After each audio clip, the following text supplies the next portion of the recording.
小冉，姐姐，姐姐来了，不怕。永香莲为何恐我弟弟？奉魏夫人之命。魏夫人？魏夫人为何抓个孩子？你弟弟偷了公子状的宝剑，按照秦律要砍去双手。那宝剑不是我偷的，是我捡的。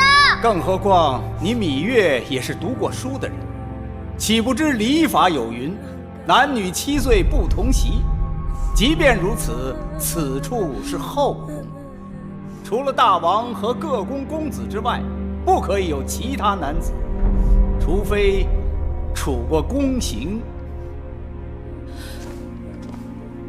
小冉捡了公子状丢弃的宝剑，就算有错，也绝非偷盗。至于后宫无外男，小冉是我弟弟，如今也不过是个10多岁的孩子。何况此事，我已经得到王后的允许。王后许可是私刑，我行的却是秦法宫规。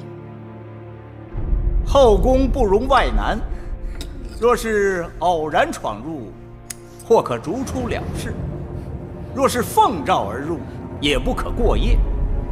你这个弟弟在宫中居住，已非一日，为避人口舌，只能宫刑。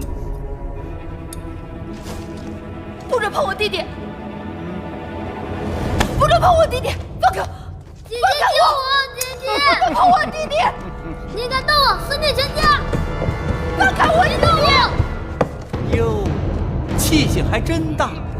可惜呀，井离孤身一人，吃饱了全家不饿。你找我来好了。别碰我！别碰我！你我无冤无仇，何至于此？我奉命行事，只是魏夫人有话，一定要等你来了才能动手。现在啊，时辰正好。姐姐，姐姐救我！这样水嫩的小童，只要一刀的功夫，就成全他了。别碰我弟弟！放开他！我求你了！你要什么我都答应你，不要碰我弟弟。我可什么都不要，只是魏夫人要什么，我就不清楚了。好，我懂了，我去找魏夫人。芈月是聪明人，早这么做，省了多少周折。姐姐，我好怕。小冉，别怕，姐姐一定想办法救你，别怕啊！等我，一定等我回来。姐姐一定要来救我！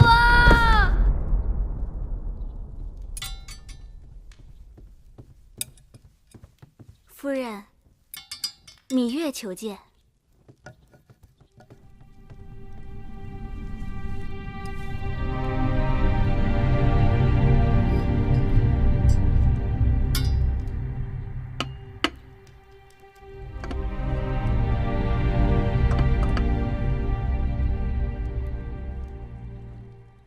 芈月来了。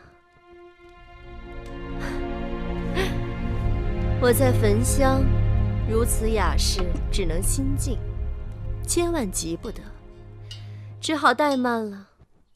心思恶臭的人，再焚香也无济于事。有人死到临头，还敢嘴硬啊？你要害我，就冲我来，不要害我弟弟。谁敢害你呀？你可是当今王后的妹妹。至于那个违反宫规的小童，大王委我主持后宫之重任，不好因为你是王后的妹妹，我就徇私舞弊，只好按照规矩办了，对吗？魏夫人用不着兜圈子，你说吧，究竟要如何，你才能放了我弟弟？妹妹这话可就说差了，我向来都是与人为善，成人之美的。我看你在王后身边日日委曲求全，也并未得到什么好处。妹妹如此启年月貌，若是只以幼女身份终老秦宫，实在是太可惜了。先王后陪嫁中有一小臣之子叫魏成，20有余，与芈月年貌相当，我意欲为你们做个媒，这对玉姬为聘，如何？你要我离开这里？不是离开，是风风光光的嫁出去。只有这样，你才会放了我弟弟。2日之内，我会安排你出宫成亲。你与他成婚后，就离开咸阳，随他去大梁吧。你那弟弟姓魏，说不定我们还是同族呢。我会为他在大梁安排一个出身，如何？只可惜，我是王后的人，不能由你左右。眼下王后自顾不暇，哪里还护得了你呀？更何况你是心甘情愿的，她不能为了一己私欲，就耽误了你的美好姻缘。你如何才能叫我心甘情愿？这难也不难。王后眼下被禁足，是再好不过的了。你乖乖地按着这上面的话抄写一封书信，就说你和魏成两情相悦，要和他白头到老，共度终生。辛苦你回去就这么做。明日我派人拿着这封书信去跟王后提亲。魏夫人筹划的好周全，为了成全你们，总是要滴水不漏的嘛。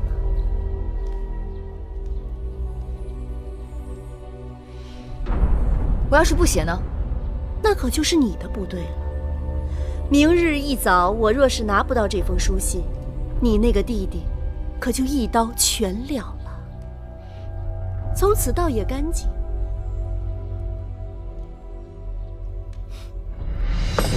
开门！开门！开门！快去禀报王后，说我有要事，必须马上见她。稍等。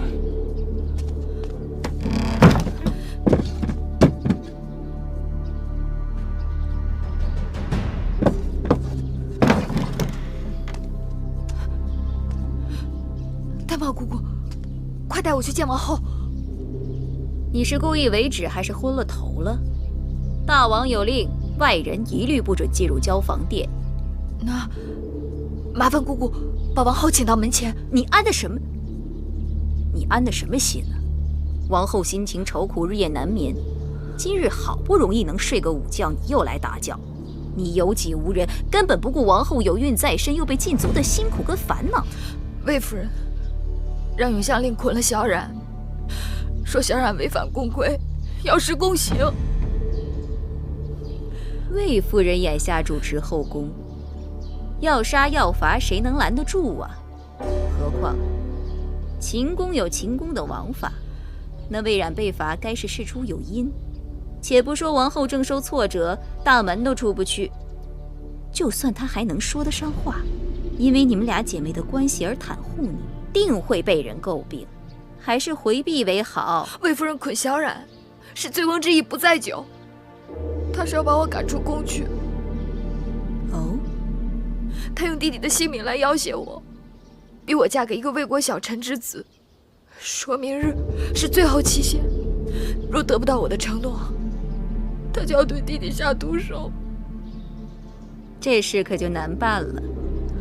按理说，你是王后的陪嫁应试，婚姻之事轮不上魏夫人插手。可眼下王后被禁足，又身怀6甲，若硬撑着为你出头，与那魏夫人纠缠起来，弄不好有了闪失，谁能担待得起呀？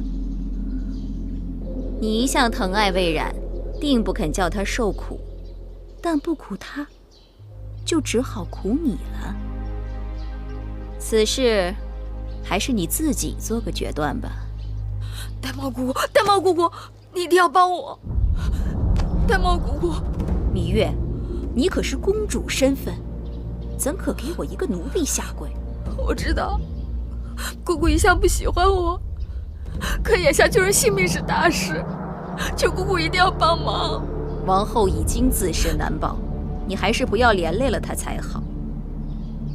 何况，你芈月一向足智多谋，就算没别人帮忙，你也能过了这个坎儿。呆猫姑姑，关门！呆猫姑姑，呆猫姑姑，呆猫姑姑，姑姑。这整日里躺着，躺得整个人都软了。再过几日，小公子就要出世了。女医治说，让您没事啊，多走动走动，免得生的时候太受罪。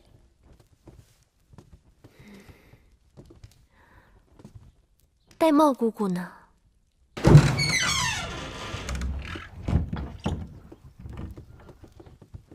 玳瑁姑姑，你刚才去哪儿了？是不是月儿来了？哦，是芈月来给王后问安，听说王后午睡就走了。也是，好久没见月妹妹了。姐妹说话还要隔着堵墙，不如不说。再扶我在屋里走走吧。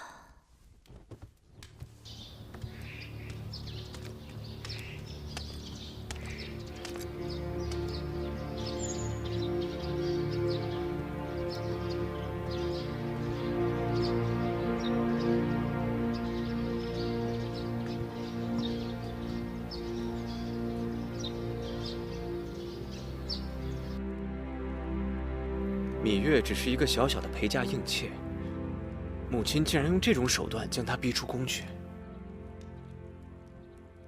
她虽然是一只小泥鳅，却总在这后宫掀起大风浪。王后欺辱母亲，也是倚仗于她。除了她，这后宫会敞亮许多。听说，王后已被禁足在交房殿，大权重回母亲手中。那芈月再想作怪，又能将母亲如何？君子以私患而欲防之。既然她是祸水，当然不能留。论人品相貌，那芈月都是上上等女子，可母亲竟然要将她许配给一个普通小厮。华儿，此事与你根本无关。难道芈月也给你灌了迷魂汤？孩儿觉得明珠案头实在可惜。你莫非是疯了？竟然会有这心！她是王后身边的应妾，随时准备给你父王侍寝。若让你父王知道你有如此打算，心里会如何恼恨于你？太子之位，想都不要再想。可既然母亲要让她嫁给别人，为何不成全自己的孩儿？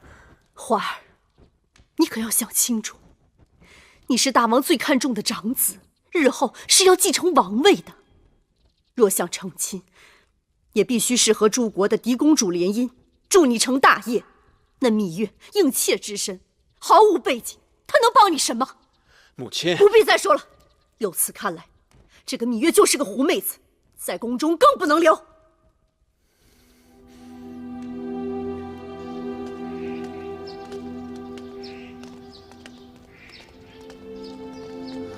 芈月，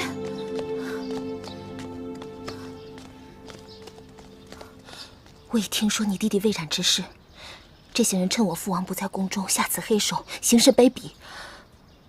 眼下王后虽自顾不暇，但只要她肯出面，魏夫人他们不得不忌讳她3分。可眼下，我想见他一面都不行。这么说，连王后都不能庇护你了？魏夫人他们鬼祟伎俩，害小冉，就是为了害我。我豁出去了，大不了拿我的命去抵小冉的命罢了。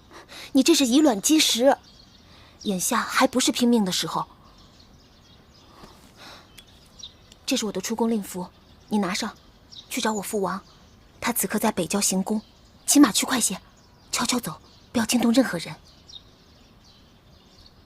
都已经什么时候了，你还犹豫什么？拿着。我不想向你父王讨要任何东西。你当真以为我父王是施恩图报之人？况且，你要先过了眼前再说。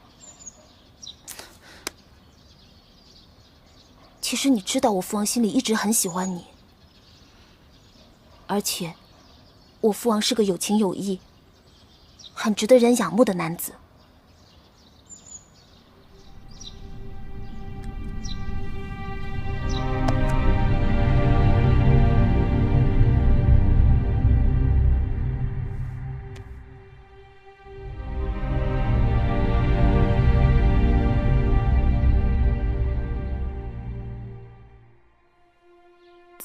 子歇，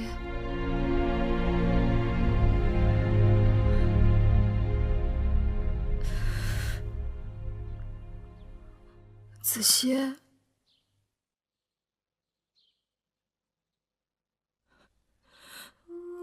子歇，你能听到我说话吗？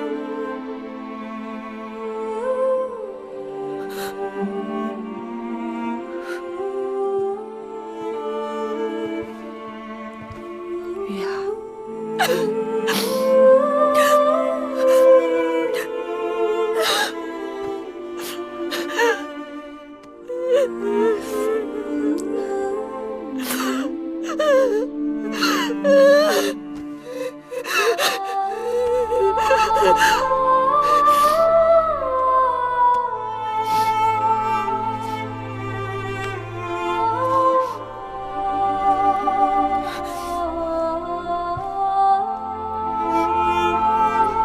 姐姐身受之苦，小冉性命攸关，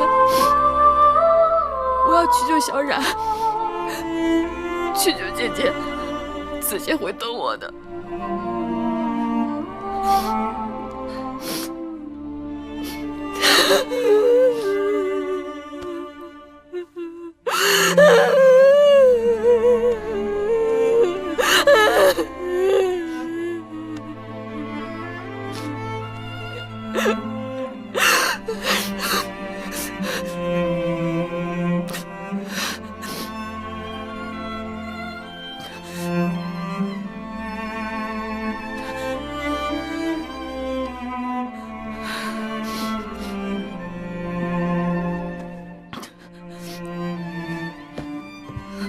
月儿，记得公孙衍刚到秦国的时候，还是我给大王引荐的他。那时候的公孙衍，青年才俊，意气风发。第一次与大王见面，他与大王仿佛是前世的缘分，促膝交谈了一夜。寡人因公孙衍攻占河西之地，和诱俘魏国主将公子昂的功劳，封他为秦国的大良造，这是一人之下，万人之上的殊荣。寡人真不信他会背弃大秦。大王，人心是会变的，有的人永远贪心不足。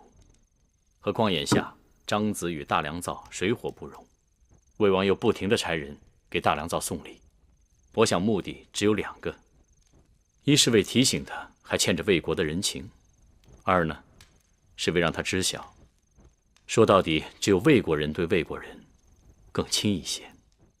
当下秦国权力三分，张仪与公孙衍相争，正好让公孙衍再生意念。公孙衍一向是心高气盛，魏王对公孙衍又是志在必得。对于公孙衍，大王还是尽人事，听天命吧。大王，穆坚来了。让他进来。是。大王，出了何事？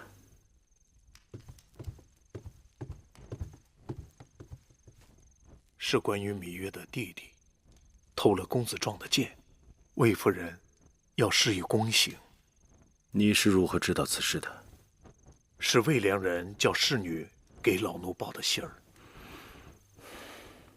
这个魏良人倒是个有心人。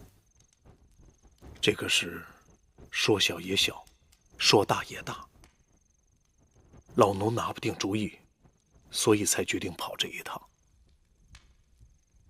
一个小女子遇到这种事情，该是天塌了。大王要帮他，他要寡人帮他吗？这我就不知道了。是。来，喝酒。哎呀，后宫之事不胜其烦，大王到我这儿喝杯酒都不能踏实。当初长姐为我打理后宫的时候啊，寡人的耳根子清净多了。后宫女人多，是非也多，但大王过去好像对这些是是非非并不往心里去。后宫没变，大王却变了，是不是？大王又有心上之人了？长姐有雍大人常来陪伴，在北郊行宫过着神仙般的日子，还拿寡人来打趣。这么说，大王今晚住在我的宫里，难免孤单，让姐姐安排一个好女子给大王侍寝。无妨。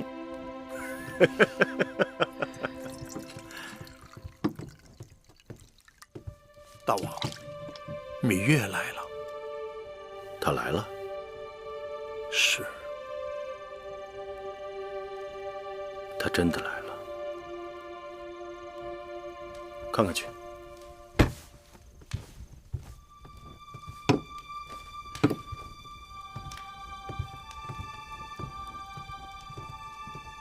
哪个芈月呀？是不是那个伶牙俐齿的小丫头？是。这么说，今夜不用我安排，大王也有侍寝的人了。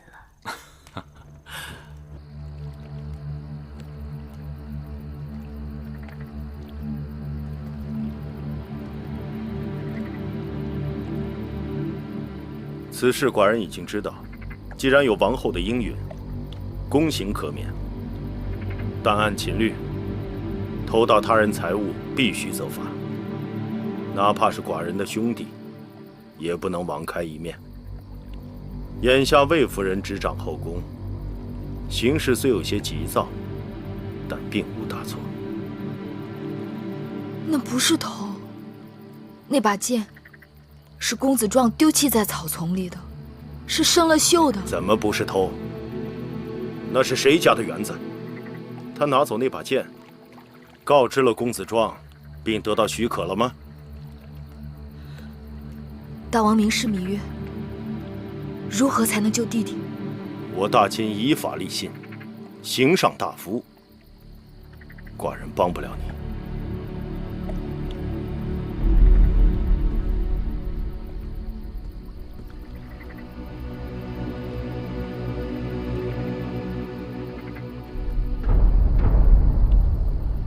芈月，你还是回去吧。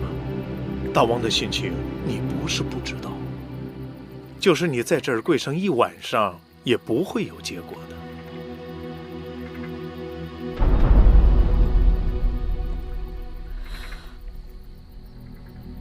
大剑垂怜，能否安排芈月今晚侍寝？你说什么？芈月山穷水尽了，连这性命都不在乎，哪还在乎这身子？眼下只有这法子了，望大剑成全。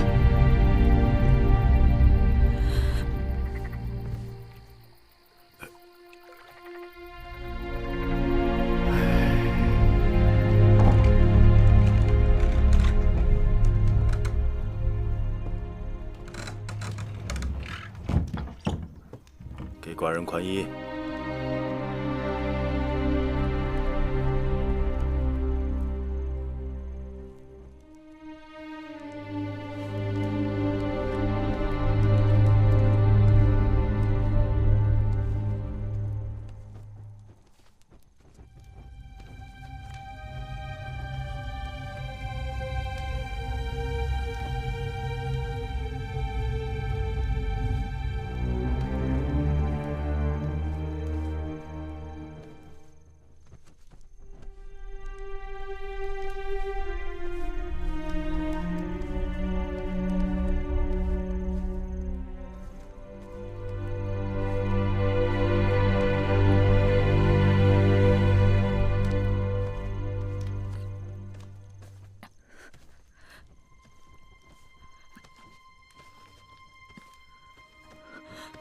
你今日怎么了？连宽衣都不会了吗？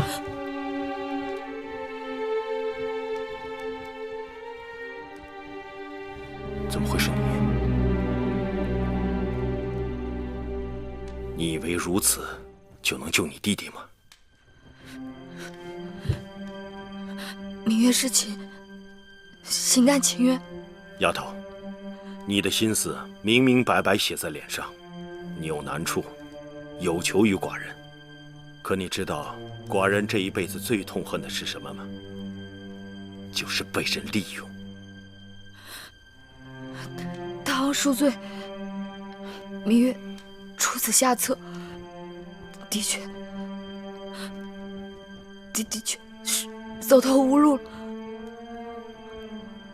你对寡人并不真心，何苦如此？芈月，别无选择。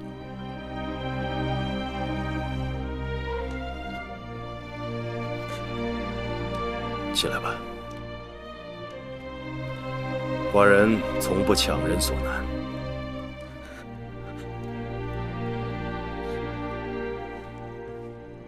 你跪着也没用。你打算让寡人做什么，是你的事；寡人打算做什么，是寡人的事。你出去。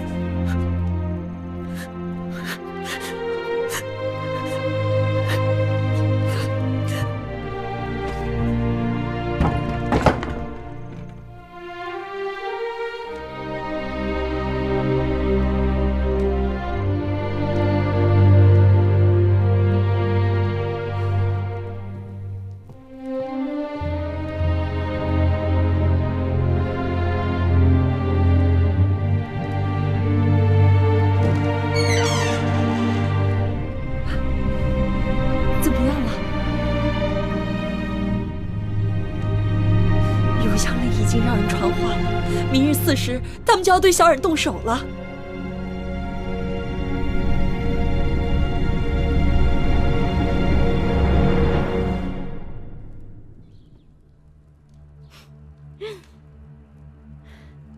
真是稀罕事儿，你芈月也有服软的时候。听说你昨日从我这儿走后，去求过王后，却吃了闭门羹。我倒也是好奇，这王后一向是把你当成救命稻草一般，这次怎么就轻易放手了？怕是自顾不暇，只好把你当成弃子了。其实王后也应该心存谢意，我给你安排的去处并不算差。多说无益。这是你要我写的那封信，一手交人，一手交信。刚才我还在担心杀只鸡临死前还得正正翅膀呢，你可是惯于作怪。把你写的拿过来，让我细细看看，免得你在里面再耍什么把戏。见不到小冉，你休想拿到这封信。你若不给我这封书信，你那弟弟可就性命不保了。夫人，夫人，那小童他……你来的正好，把那小童给我带到这里来。不是啊，怒坚方才领人去了隐宫，把那小野种给带走了。什么？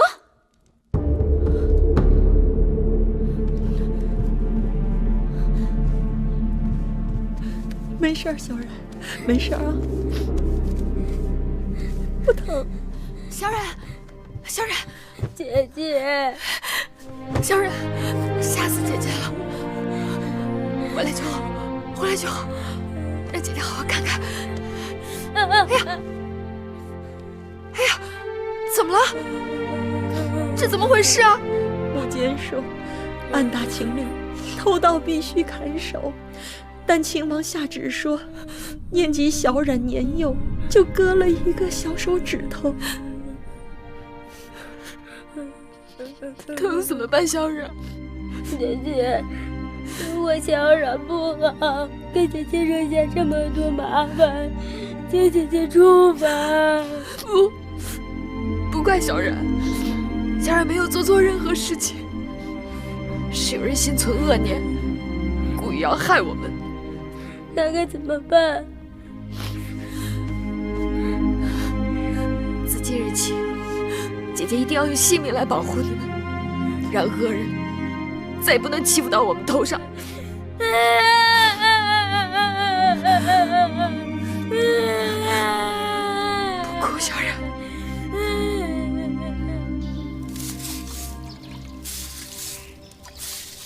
大家手脚都利索点儿，把这院子都给我打扫干净了啊！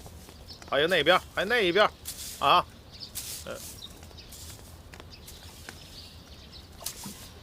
大监请留步。哎呦，是魏夫人。想来大监不会不知，大王已经命我主持打理后宫事务。今日我本想依照宫规处罚一小童，大监为何出手干预？老奴也是受命而行啊。奉谁之命？大王。切，大王，这不可能。夫人是怀疑老奴在假传大王旨意。大王他不在宫中。大王耳聪目明，夫人若是对老奴有责怪之处，可以向大王直接请旨问责。夫人恕罪。大王今日回宫，老奴还有很多杂物要去处理，告退。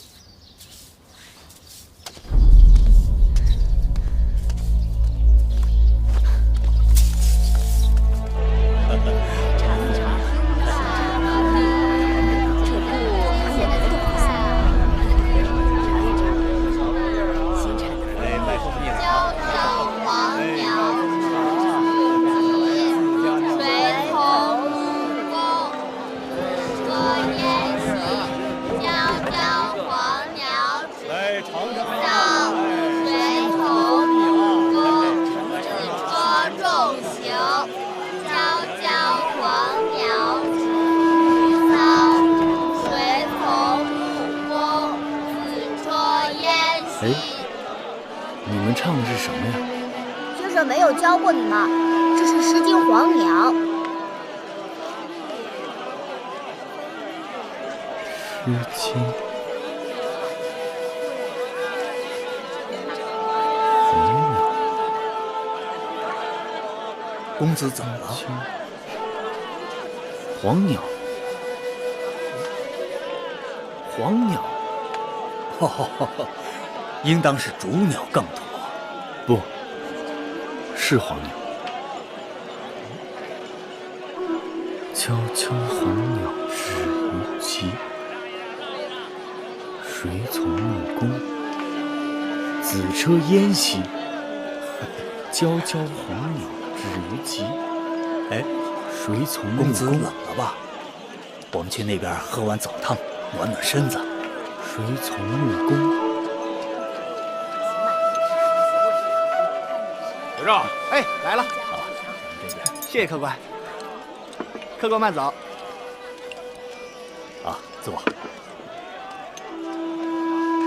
客官请坐。哎，好。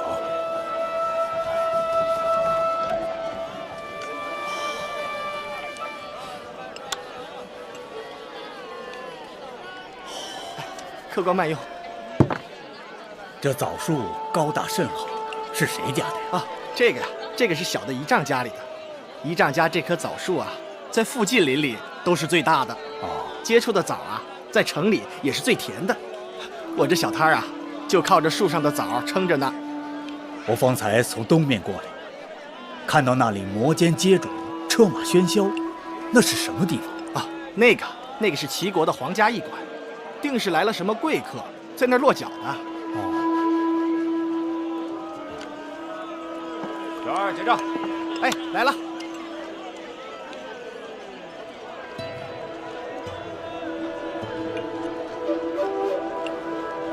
娇娇黄鸟止于棘，棘枣树。13颗。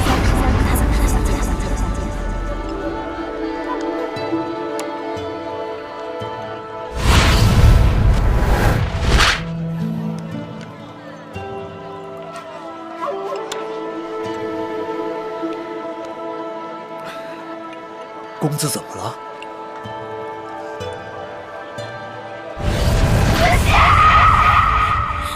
月儿，月儿，谁是月儿？月儿，楚国的公主。公子是不是想起什么了？子歇，我是黄歇。黄歇？对，我是黄歇。我是黄歇。我是黄歇。月儿，黄歇。黄歇。月儿。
大王，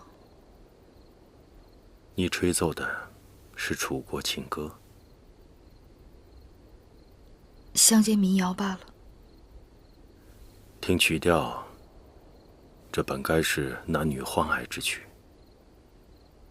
芈月吹奏得如此伤感，想必是在悼念心上人。芈月，君前失仪，望大王恕罪。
今晚你就睡在这儿。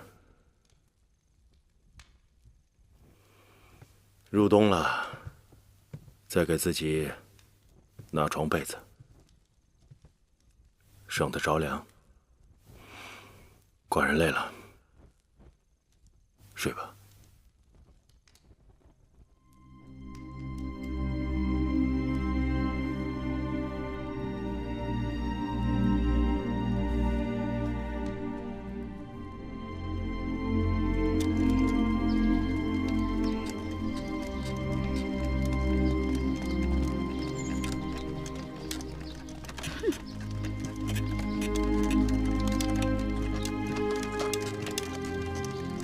有什么了不起的？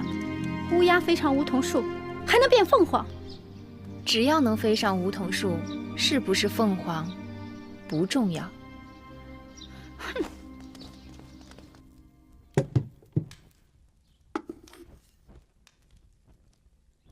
怎么又是肉糜面汤啊？我昨日不是说了，秦国之地的麦子过于粗粝，尽是麦麸。我想吃楚国的大米。都怪婢子记性坏，忘了王后的叮嘱，奴婢这就去让膳房重做。算了，就这样吧。这几日胃口有些过于古怪，时好时坏的。想来王二知道了，母后禁足在此多日，心烦意乱吧。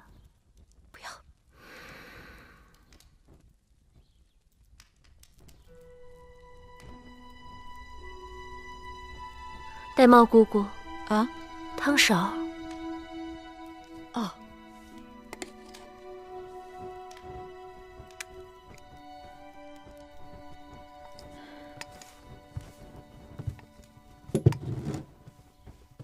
你们几个今日怎么了？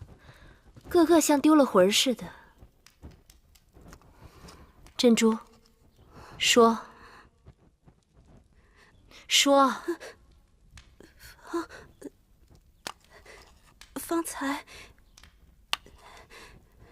方才有人看到什么？看到芈月乘着大王的辇轿从成明殿回来。大王的辇轿？是。妹妹即使去了成明殿，怎会坐大王的辇轿回来？你们出去吧。是。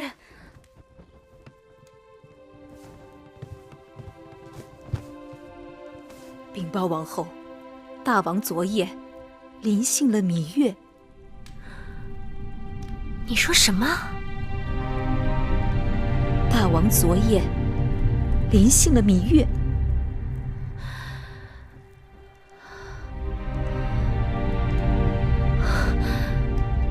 可芈月与我有约，只协助我主持后宫事务，绝不侍寝。他若是真心想侍奉大王，我早就可以给他安排了呀。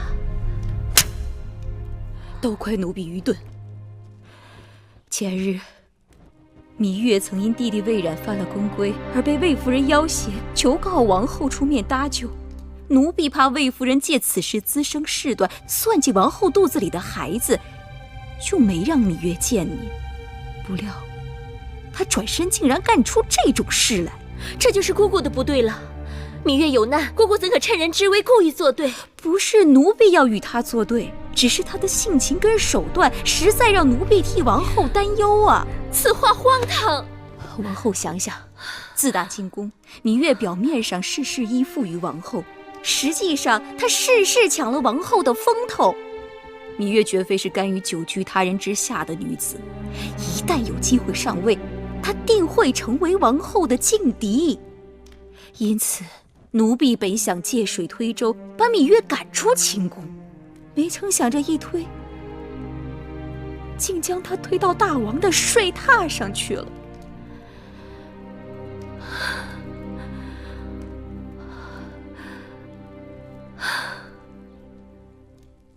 姑姑不必自责了，事已至此，说什么都晚了。看来这是命中注定的。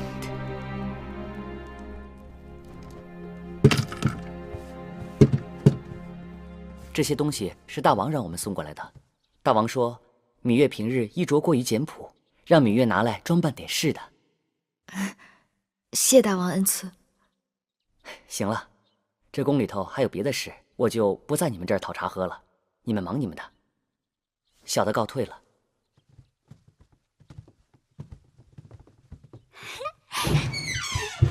哇，好漂亮啊！太漂亮了。是啊，你看，真好看。蚁人刚回来，大王赐的东西就跟过来了，可见大王对你的确用心。这金钗上的珍珠这么大，多好看呀！哎，你看这个玉镯，哎，还有这个耳环。你们先把东西拿下去吧。是。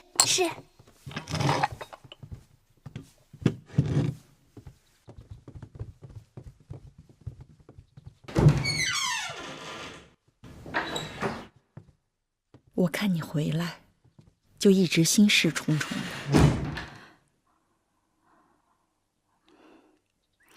葵姑，别说了，无论你做什么，都是万不得已，是为了小冉和王后。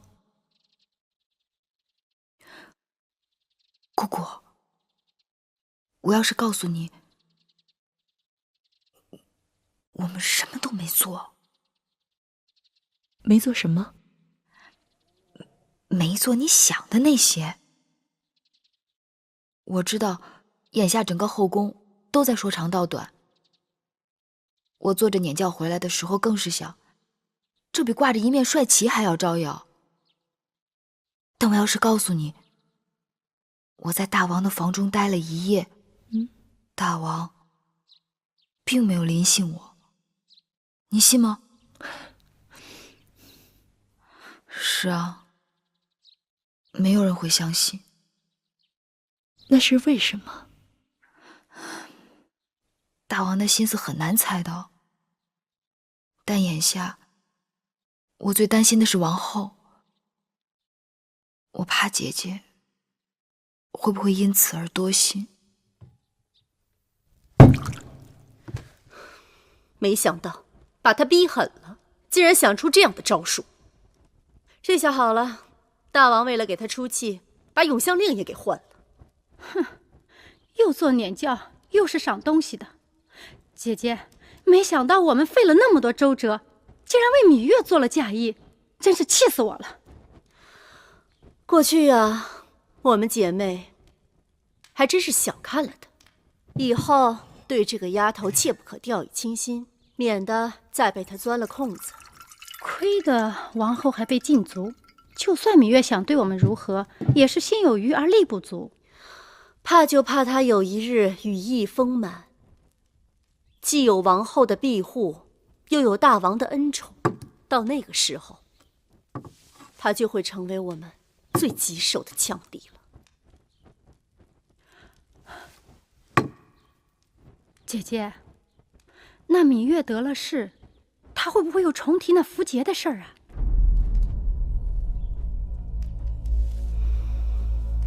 那铜符节被公孙衍拿走之后，我曾派人催要过数次，却无结果。这可是悬在咱们头上的一把刀啊！看来一定要想办法，尽早把这符节讨要回来。嗯。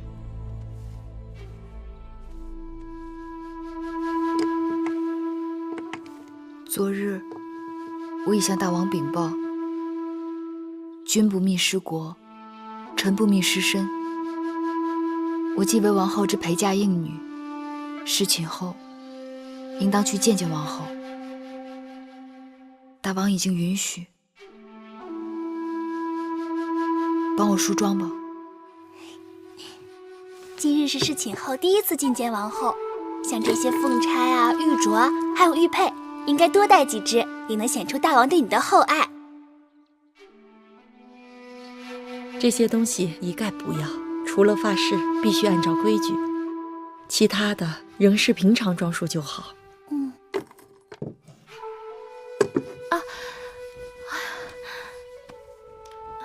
王后有何不是？王儿在踢我。别看小公子在王后肚子里人不大，脾气还不小呢。当年威后怀王后的时候，王后在威后肚子里可乖巧了。威后命人把宫里头摆满了鲜花跟果子，还把寝宫里所有硬的地方都用芦絮给包起来。王后出生后不仅漂亮，性子也柔顺。眼下，谁来给我摆鲜花水果？谁又来包起这宫里的芦絮？难怪王儿心里郁闷。王后放宽心，我把给小公子做的衣裳先收起来。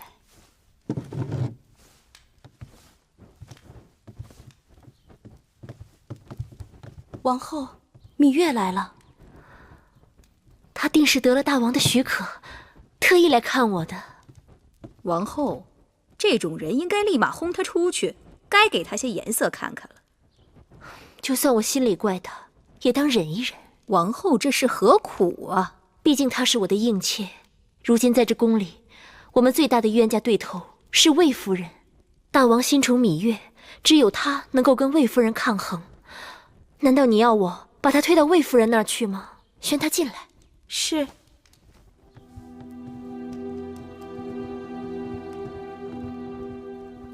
姐姐，大胆芈月，你既侍寝，受大王宠爱，就该按规矩给王后行大礼才是。不必了，她如今身份不同以往，用不着对我行这么大的礼。姐姐话里话外，这是在怪我。我哪能怪得你？在宫中能够承做大王撵教的，你是第一人。你若在我面前多礼，岂不是折煞我？姐姐不仅怪我，而且意气用事。姐姐，能否听妹妹辩解两句？那日，魏夫人把小冉抓走，要施宫刑，妹妹四处告救无门，只好拿着梦莹的令符去找大王。姐姐知道妹妹一无所有，我只是想用自己的命去换小冉的命罢了。更何况我虽主动侍寝，但大王知道了我的苦楚，与我只是同卧而眠，并非同榻。你说什么？你与大王并非同榻共枕？是。玳瑁姑姑，你好大胆！玉儿是我妹妹，她受了这等委屈，你竟然隐瞒于我，害得她不得不违心去找大王求情，你是何居心？王后自己也有难处，你少狡辩！我与月儿同气连枝，他们害月儿就是在害我，这事还不都怪你？姐姐，那日我也不想牵连姐姐的。好了，妹妹，你过来。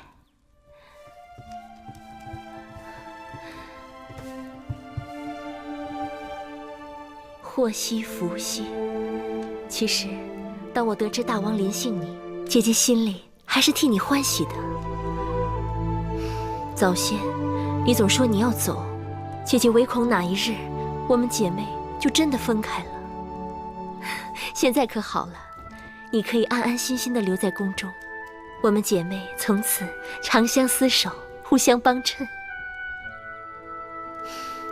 珍珠，去把我那套紫玉镂金的首饰给我拿来。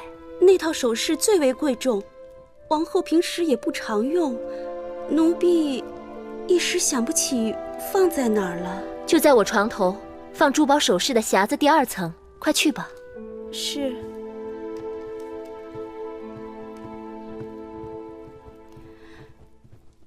姐姐就要临产了，心境需开朗些，切不要为难了自己和腹中的孩儿。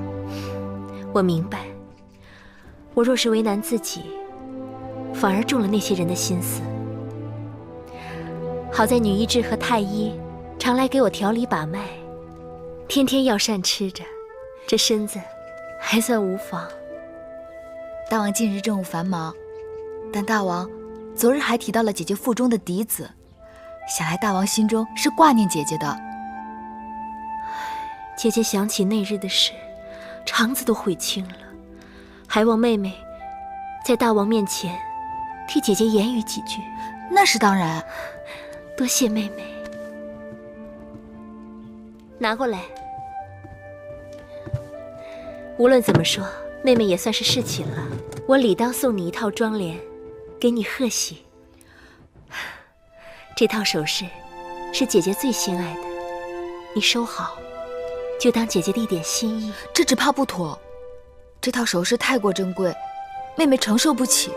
再妥当不过了。只要妹妹与姐姐一条心，姐姐愿意倾其所有。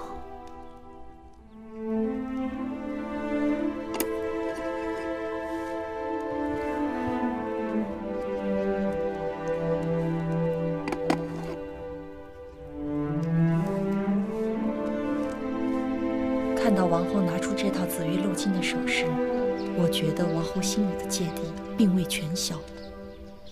姑姑大约多心了。王后本是心地纯良之人，我已将实情一一相告，该是没事了。话是这么说，可从小到大，她都在高处，你在低处，她早已习惯了俯视咱们，怎能甘心养成鼻息？你今日衣着故意这般收敛，我就知道你有意回避。真希望王后能明白你的苦心。姐姐临盆在即，能让姐姐真正开心的是解除对她的禁足令。我猜测，大王对姐姐的怨怒也已经消了大半，只是需要个合适的机会，让她重新看重姐姐。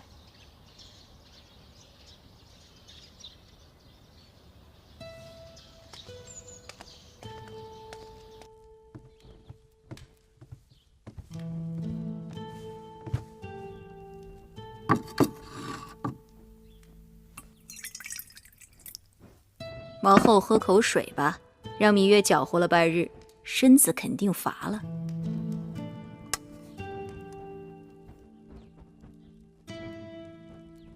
眼下，也就只有芈月能帮着我了。盼着大王对她能有几日新鲜劲儿。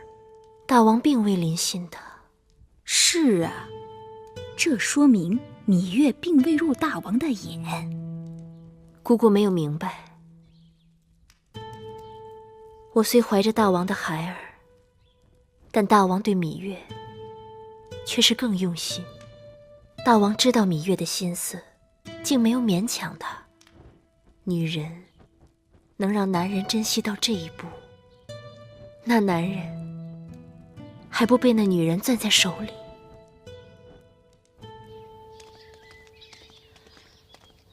大姐，大王有诏，大王召芈月承明殿见驾。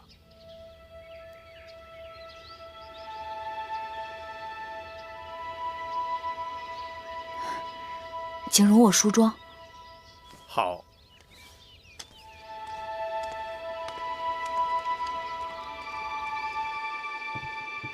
将大王赐予我的首饰，捡2只好的戴上。那衣裳呢？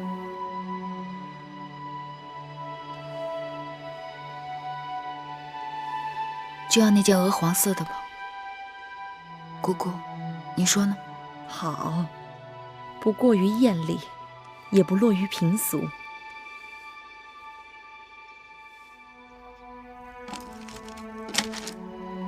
大王，芈月到了。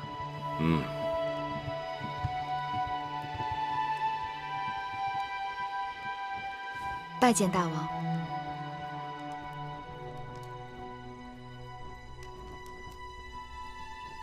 到寡人身边来。是。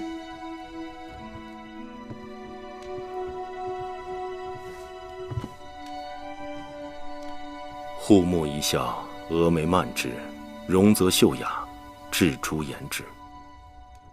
寡人正在读屈子的楚辞《大招》，果然写得很好。大王喜欢？屈子真是神来之笔，写楚国美人，栩栩如生。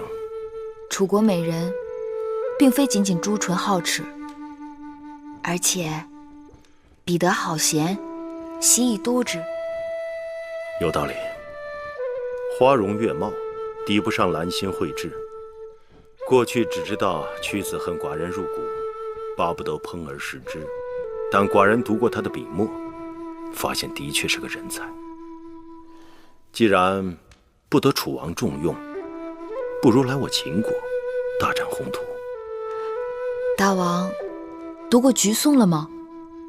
寿命不迁，生难国兮；身故难徙，更宜窒息。心知如此，很难勉强，当真可惜。楚国人才虽不能由大王驱使，但楚国的学识却是可以拿来用的。楚国宫中藏书众多，王后出嫁时，楚王曾赏赐王后500卷书简作为陪嫁。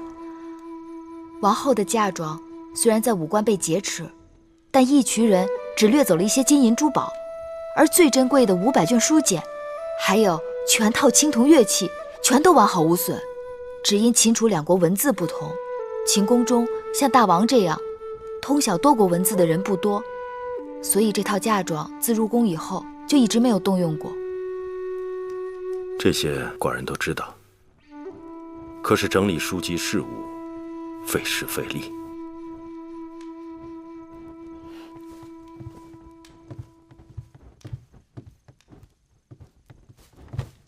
王后请求大王准许芈月带着懂得秦楚两国文字的人来整理书卷，重训越人，让楚国的学识在秦国不至于明珠蒙尘。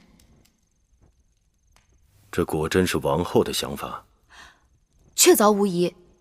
王后虽然身怀6甲，困于交房殿，但她仍心系大王，愿为大王分忧解难。难得王后一片苦心。只不过前一阵子对待张子一事，他未免糊涂，乱了名分规矩，寡人不得不罚他。不知大王是否知晓，芈月曾在会院种过从楚国带来的杜若，一大把种子撒下去，能存活的仅寥寥几株。可见草木都恋旧土，人怎会对母国抛之脑后？何况远离母国艰难重重，哪有不惦念的道理？王后为人宅心忠厚，自来到秦国，事事以大王和秦国为重，但根未扎牢，有时难免心系旧土，关心则乱。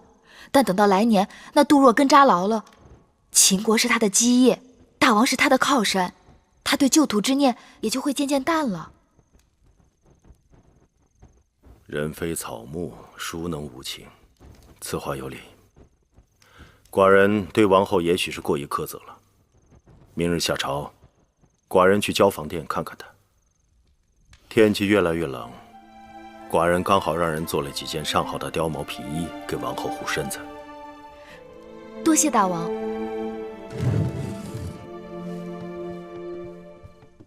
王后可喜欢这2件新衣吗？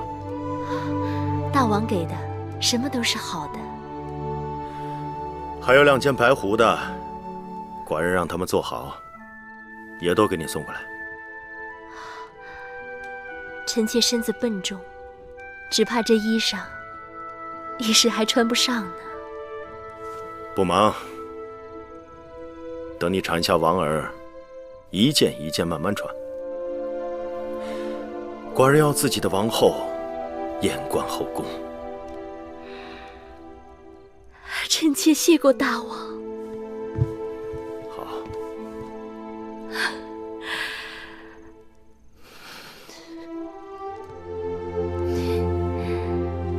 王儿，不要再提我了，你父王过来看过你了。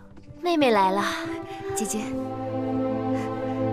前几日魁姑做了姜蜜，妹妹尝了觉得好，所以今日特意给姐姐送来。太好了，今晚大王要来交房殿用膳，我还特意跟珍珠说，让她把秋日里我在园子里采摘腌制的桂花拿出来，给大王做桂花莲子粥。有了你的姜蜜，怕是要把我的桂花莲子粥给比下去了。姐姐何不今日给大王做莲子粥，明日再让大王尝姜蜜？引得大王日日惦记交房殿，由不得他不来。哪能等到明日啊？好久没有吃过楚国的姜蜜，都馋死姐姐了。你还记得吗？母后也喜欢姜蜜的，特别是秋日的菊花姜蜜，总是让膳房做很多，分给各宫的公子公主们。王后何必提及此事啊？她是不会记得的。姐姐大约忘了，在楚国这种事，从来都与我无缘。先生，魏夫人那边又派人催要符节了，说是再见不到符节，他就不得不亲自上门了。这个义渠王简直是蛮横无比，他竟然狮子大开口，问我讨要500车粮草来换取符节。500车粮草，这得多大动静啊！所以我一直没有答应他。这样，你马上再去找一次义渠王，你转告他，就说我情愿拿珠宝钱财来折换成他想要的粮草，让他即刻把符节给我还回来。是。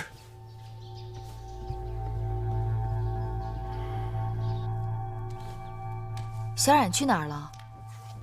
这么长时间没有见到他。是啊，我也奇怪呢。早上用完早膳就一溜烟的没影了，不知又到哪儿淘气去了。这孩子。夫人，大王来了。大王。好了，不必多礼。寡人知道你不谈奢华，但看你这日常陈设，未免过于简朴了。大王恕罪，容芈月一些时间学会铺张。大王，司马将军他们来了。好，让他们进来。是。大王。小冉。姐姐。姐姐。司马将军，这孩子怎么样？这孩子龙精虎猛，是个习武从军的好胚子啊。寡人有意将魏冉交与司马将军，带到军中亲自调教，你觉得如何？姐姐，小冉从小志向就是奔赴沙场，建立军功。大王亲赐小冉良机和这身盔甲，姐姐切不可阻拦。可你年纪还小呢。谁说的？我都和你差不多高了，我已经是男子汉了。沙场的确凶险，刀枪无眼。这么小的孩子交与臣带他从军，芈月是要慎重。臣妾庇护得了他一时，庇护不了他一世。他身为男儿身，当早日自立自强，建功立业。大王深谋远虑，请司马将军收下他。芈月，快请起。好了，起来吧。芈月既然信任司马错，我定不辱使命。小公子，你这么小小的年纪就去从军，就真的不怕吗？有什么好怕的？我已经长大成人了，能够为姐姐和魁姑出头了。好，既然如此，就这么定了。2个月后，小冉随司马错离开咸阳，你们为他准备行装吧。谢大王厚爱，谢司马将军照应。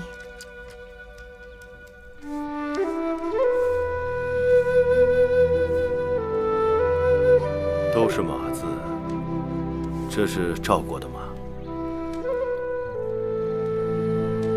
魏国的马，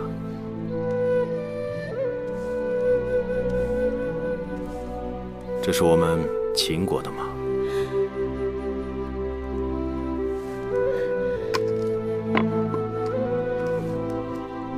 真的，果然每个国家的马字都不一样。光这个马字，7国就各有不同的写法。想要征服列国，争土地容易，征服人心，却因为文字、货币、度量衡的种种障碍，难。也未必。大王看，韩、赵、魏是不同国家，可他们的文字却很相似。韩、赵、魏原来同属三晋，自然共用晋国文字。后来三家分晋，他们有意把文字做出种种区分，所以这三国文字虽然相似，却也不同。西周之后，诸侯分裂割据，攻城略地，自建障碍，造成了交通、文字、货币、度量衡的不同，为难了别人，也为难了自己。那年，王后嫁入秦国，半路病倒，我在药铺好不容易找到一个认识楚国文字的人，却因为度量衡不一致，他不肯卖药给我。他也两难，不卖给你是误事，卖给你可能就是害命。不要说国与国之间，寡人这些年来，在秦国的属地，统一文字、统一度量衡，都一直进行得很艰辛。听说那些被楚国并吞的小国，刚开始也都是文字语言不同，并入楚国之后，却被迫使用同一种文字。刚开始人们也很抗拒，后来渐渐习惯，竟也觉出种种好处。所以，只要统一了疆土，再想统一文字、统一度量衡，也不过是岁月光阴的事情。习俗一致了，人心自然顺服。这是寡人的志向。芈月，你可愿意陪寡人完成这个抱负？嗯，我愿意。怎么样？快端出去！吸气，吸气，用力呀！快，吸气，吸气，吐气，使劲儿！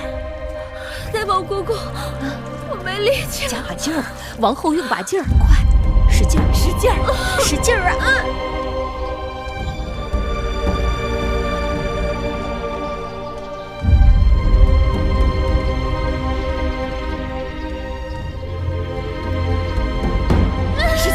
看见头了，看见头了，快出来了！热水，快让沈王不停地烧热水。情况怎么样？快升了。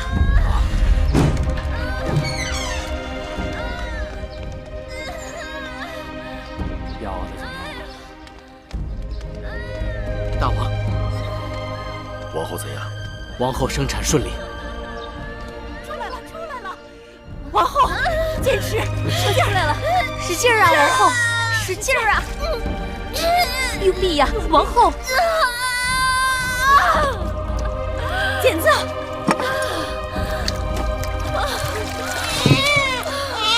生出来了！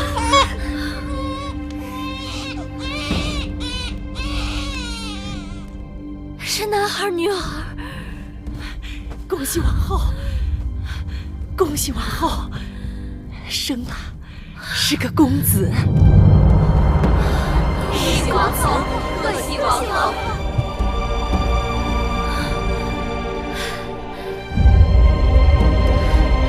快，抱去给大王看看。是，快快！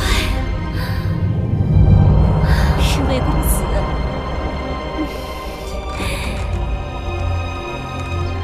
恭喜大王，贺喜大王！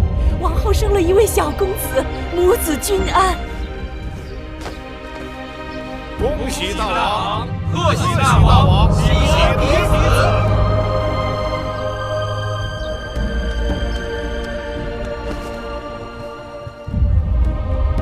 恭喜大王，贺喜大王，恭喜大王，贺喜大王。寡人终于有了嫡子，这是寡人的嫡子。大王，给王儿赐个名字吧。寡人都想好了，就叫荡儿吧。荡之从汤，乃纪念成汤之意。荡字又有荡平列国之意志。王后看如何？臣妾谢过大王赐名，荡儿一定不负大王苦心，为大秦荡平列国，称霸天下。好。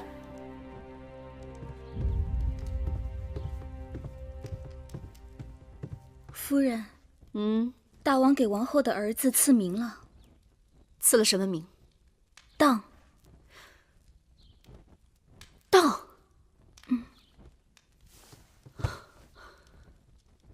积孽成汤，荡平列国。是。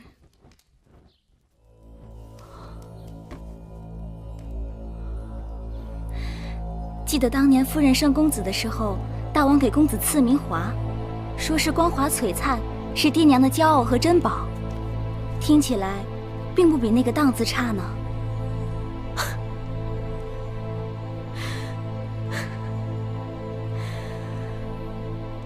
什么光华璀璨？什么爹娘的骄傲和珍宝？说的再好听，也只不过是个爱字，不是嫡子，更不是纪念成汤，大平列国。是原期望的储君。大王会立王后的儿子为太子？你以为不会吗？大王只是跟我们这些人玩了个文字游戏罢了。说不定他从一开始就没有想过立华儿为太子，只是我傻，不仅盼着华儿当太子，还一心一意的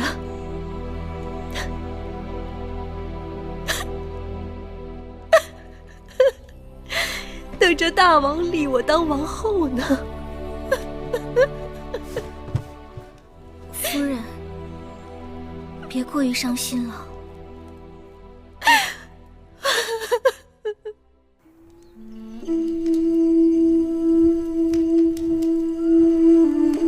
此去秦国，路途遥远。且不说高山峻岭、强匪流寇，就是外边的严寒风雪，也会要了公子的性命的。子歇要去秦国寻的人，比子歇的性命更重要。老伯，你们放心吧，子歇已经想好了。既然公子决心已下，那就求上苍保佑吧。这点钱帮不了公子什么，就算一点心意吧。老伯对子歇恩重如山，如来日有机会，子歇定会报效万一。大王，今日我去看姐姐，姐姐为大王给当儿取名而欢喜至极。你也喜欢这个名字？谁人能不喜欢？哦，对了，大王，上次与大王提起唐夫人节俭，把每日省下的灯油一点一滴刮下来留用。昨日内府突然派人给唐夫人送去了10斤灯油，惊得唐夫人对着内府的人直抹眼泪。寡人为太子时，唐夫人就跟在身边。寡人理当善待老实人。我近来还知道了，宫里的烹饪高人是谁？谁呀？魏良人。你怎么知道的？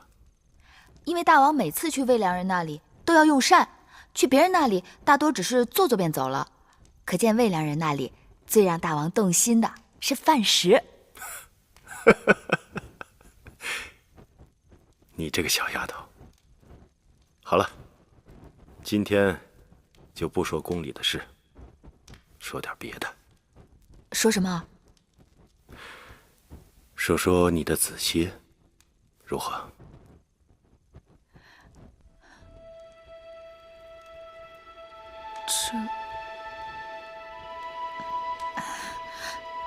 那只是些小儿女的故事，大王又不是邻家老伯，听起来只怕会无趣。那今日你就把寡人当成邻家老伯，如何？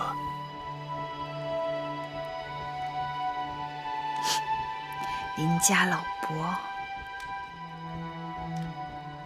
那林家老伯就猜猜，我与子歇是怎样相识的？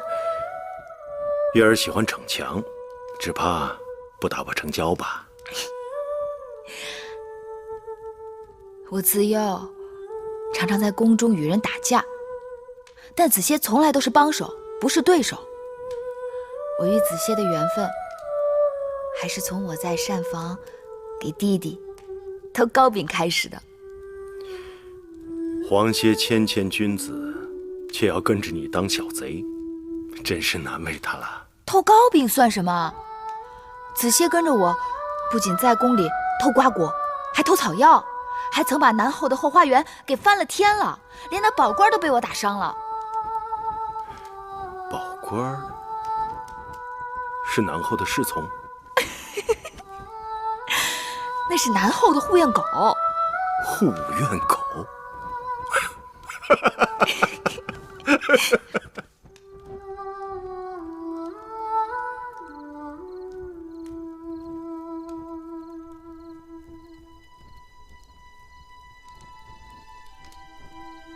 想要征服列国，征土地利，征服人心难，这是寡人的志向。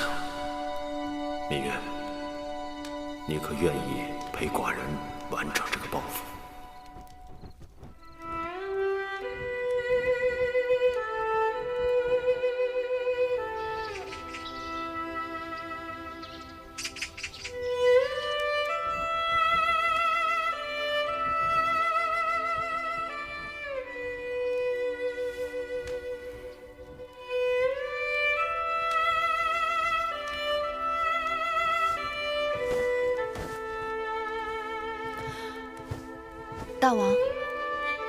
大王晨起习武，芈月来陪。今日寡人免你早起。芈月睡不着了。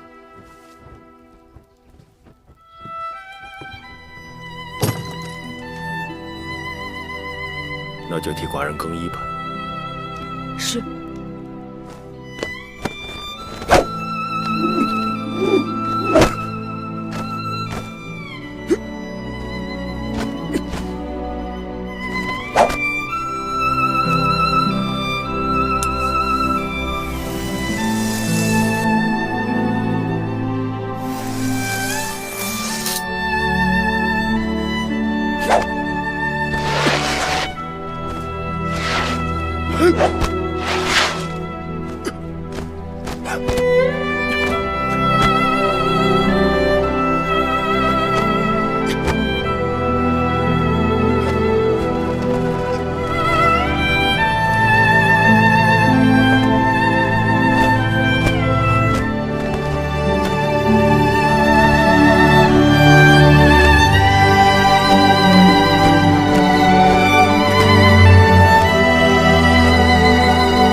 小冉，姐姐要将一样重要的东西交给你，这是当今世上难得一见的《孙子兵法》的全卷。它既能教你领兵打仗，也能教你处事做人。战场龙血玄黄，有空多读一读，比带个先生在身边还有用。姐姐放心，做男儿铮铮铁骨，定不辱没姐姐对我的期望。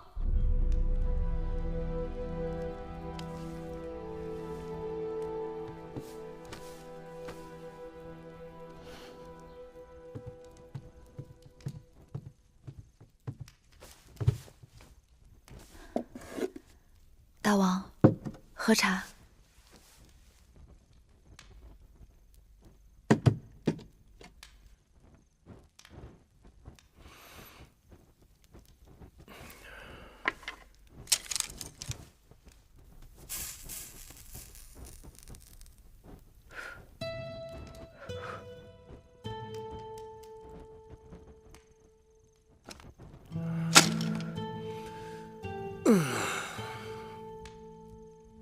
果然累了，不看了，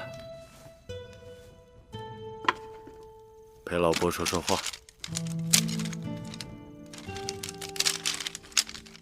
老伯想听什么？老伯还是想听听你的子歇。还说？每次都说他，都说了好多次了。老伯还没有听够，你就说够了吗？再说，那也是过去的事情了。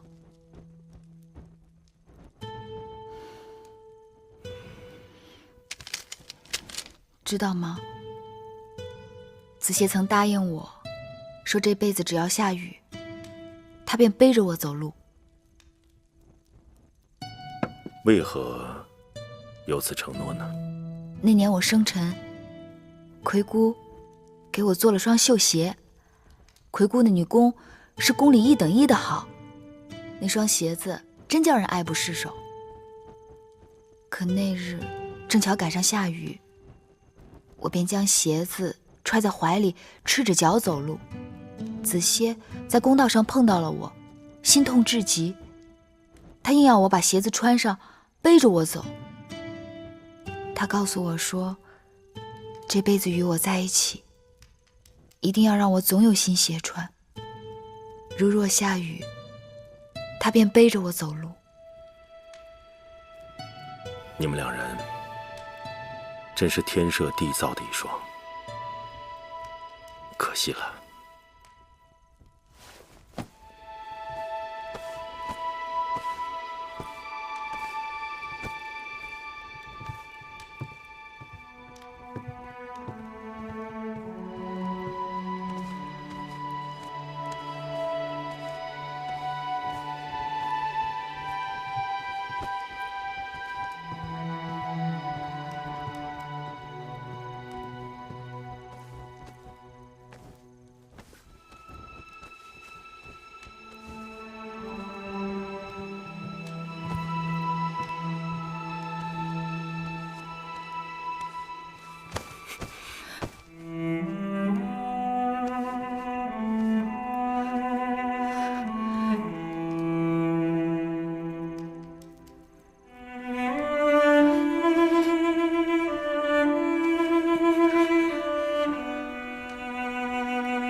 寡人将你视若瑰宝，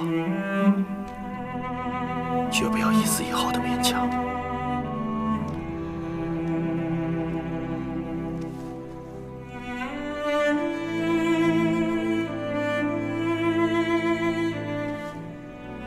睡吧。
王后近日胃口可没有前些日子好了。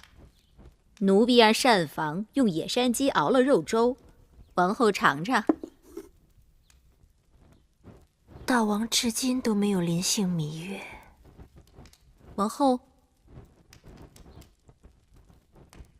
王后，给我吧。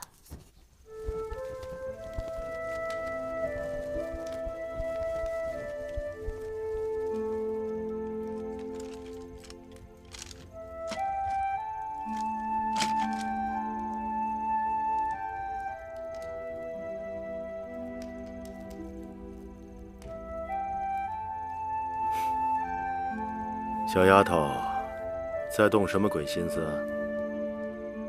是不是趁着寡人喜欢你，想多求些恩宠？是，也不是。寡人恕你无罪，说来听听。芈月一心想抓住那个指使一群人袭击王后迎亲车队的主使，以大王的智谋，应当早已心里有数，为何迟迟不动手呢？你知道下棋最忌讳是什么吗？心急于攻，得子而不得势。要学会走一步看10步，牵一发而动全身。寡人答应过你，定不会让那人逍遥法外，但此刻一招疏忽，就可能坏了寡人的全局。行了，说说别的吧。大王想说什么？还是你的子歇。今日不说他了。为何？我想说的子歇都已经说完了。当真？过去提起子歇，这胸口总是满满的，如今倒是觉得空了。那好吧，我们就各自歇息。快清明了，明日一早，寡人要带你去个地方。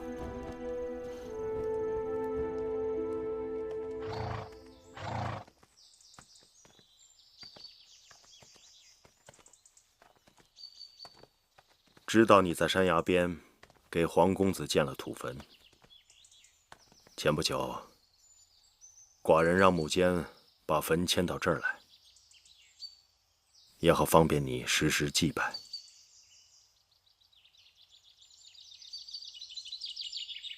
你放心，里面的东西没有丢失。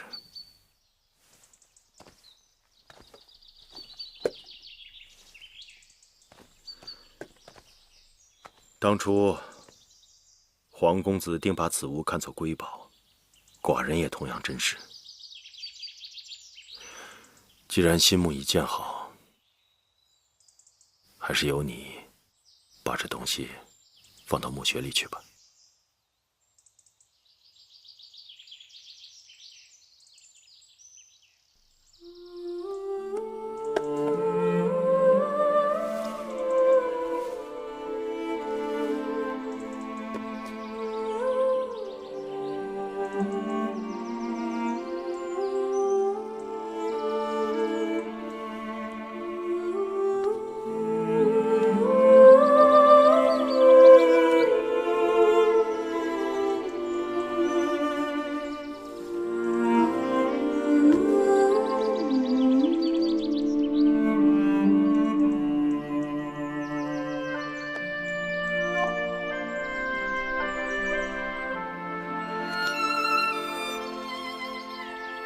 子歇，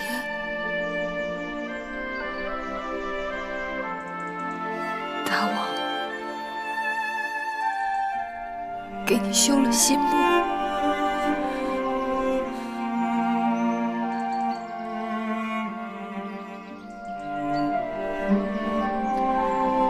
以后我年年都可以来看你了，你再也不会孤独了。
寡人总是听月儿说长道短，但从未听你提过父王。魏后待你刻薄，难道你父王也待你不好？父王待月儿再好不过了。如何这好？父王是月儿的大老虎，我是父王的小老虎。嗯。儿时，我常到父王的大殿里去玩，我觉得父王一个人坐在大殿里很寂寞。我吃着父王案头的点心，还给父王捶背。父王要是批奏章批累了，他就会背着我在大殿里转悠。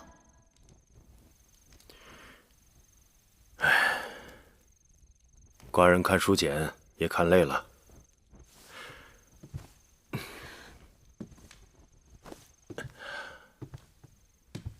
来吧，小老虎，寡人陪你做回大老虎。大老虎，你真的背我？君无戏言，来吧。小老虎可是有点分量哦。嘿，不重，不重。大老虎的脑袋，我摸的；老虎的须子也摸得，老虎的鼻子也摸得，老虎的胡须我也摸的。做小老虎真的有那么好吗？那是，做小老虎自然好，小老虎比大老虎还威风呢。那大老虎要跑快一点啦。还要不要快一点？大老虎快跑！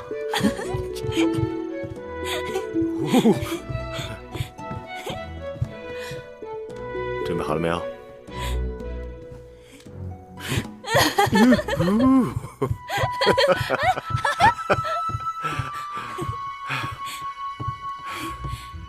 下来吧，小老虎，大老虎背不动了。给寡人铺床更衣吧。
元前318年，芈月被册封为八子，为笔中耕，录制千担。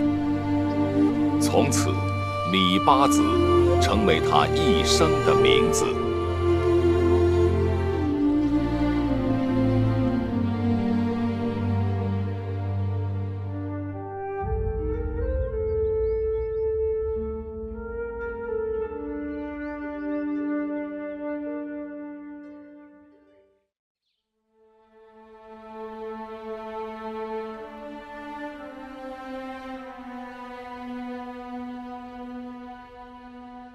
月儿本以为，即使与大王同屋而眠，也不过到此为止。谁知孤男寡女，同屋不同榻，若不是太无情，便是用情太深。这么多后宫女子，只有你能得到大王如此垂青。姐姐，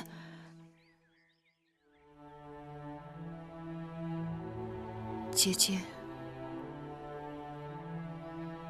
不会因此责怪芈月吧？大王看重妹妹，临幸妹妹是早晚的事，姐姐应当替你高兴。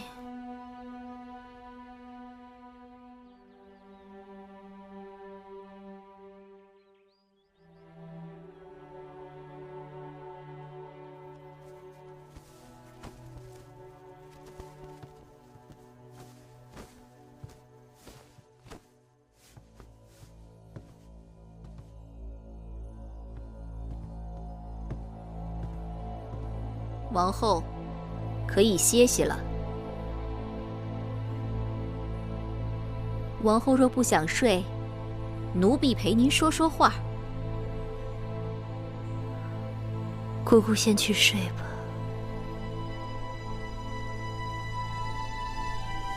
是。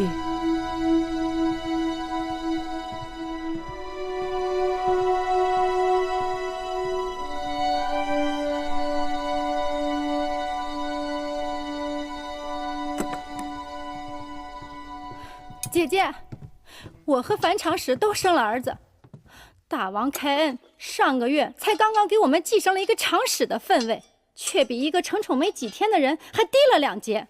自打我进宫起，也没见过大王如此专宠过一个人。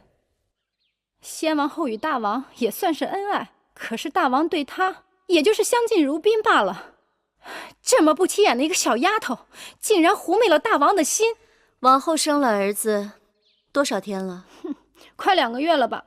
王后生了嫡子，大王去交房殿，去了几次？